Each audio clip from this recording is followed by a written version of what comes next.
Good morning, everyone. This is Miss Camry, and today we're going to talk about telling time.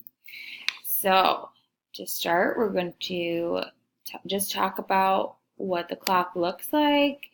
We're going to go over the different hands on the clock and what they mean. And this is just kind of an introduction, and we're just going to get you familiar with the different parts. And like I said, and then we will do some more work to practice, okay? So here is a picture of the clock. We've got all the different hands on the clock, the numbers. So it's really easy to tell us what time it is if you're just looking at a digital clock that already has the hour and the minutes set out for you. But when you're looking at a general clock, it's a little tougher if you don't know what all the hands mean and what all the numbers mean. So today we are going to first talk about the hour hand on the clock.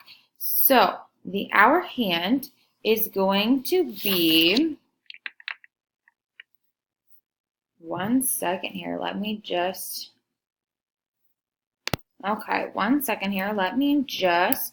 draw that on for you.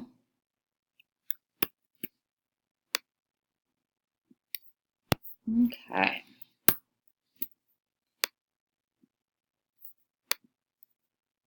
Sorry about that, guys. We've got our hour hand, which is what we're talking about first. The hour hand is the short hand on the clock. So you will see that right here. Okay.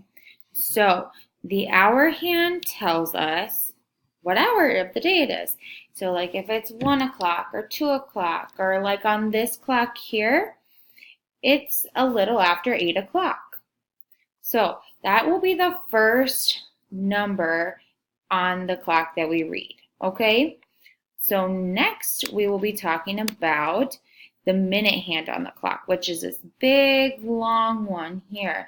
This will be the second number on the clock that you're reading, and this will tell us how many minutes are in the hour, okay? So like if it's 1:30, our clock hand, our minute hand, this long one, will be pointed at the 6, okay? Or like on this one, it's a little after 8:20, okay?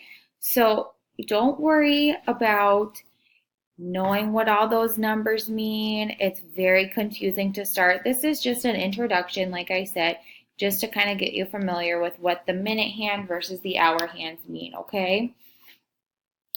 So, like I was talking about before, this is kind of an example of what the minute hands mean. So this clock has got all the minutes listed out for you on it. And one of the activities that we're going to be doing in class is making a clock example that kind of shows us what all those minutes mean. So we'll practice that later, okay? But this is just kind of an example to get you familiar. All right, guys. That was our introduction to our time telling unit here. And you did a great job. Thank you so much for listening. Now it's time to go out and we'll practice that, okay? Good job. Thanks, guys.